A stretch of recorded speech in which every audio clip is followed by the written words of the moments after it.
Hey everybody, on today's video, we're going to discuss Google and how it impacts your research on retirement planning. Is it a good source? Is it a bad source? Let's talk about some of the pros.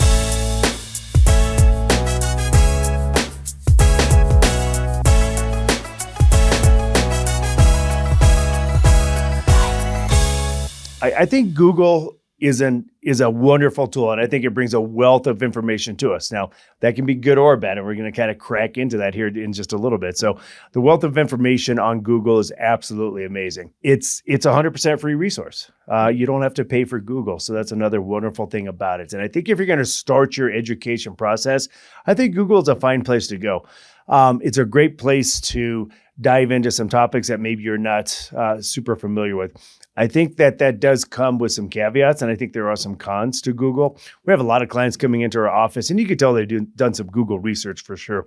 Everybody wants to be a Google expert from time to time. So I think some of the cons is it could definitely be a little overwhelming. There is so much information out there in Google. You can really confuse yourself with all of the different information out there. Some of it contradicts. So if you read one piece on Google and then you get to another article, they may contradict one another. And then you're starting to confuse yourself, trying to figure out what is really valid and what is really true. You got to watch out for the sponsored ads on Google.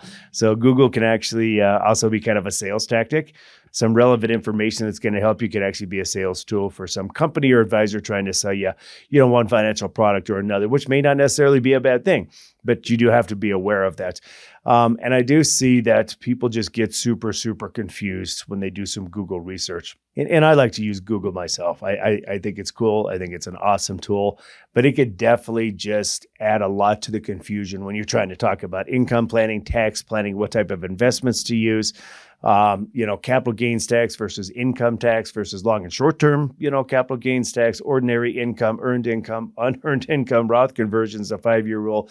It goes on and on.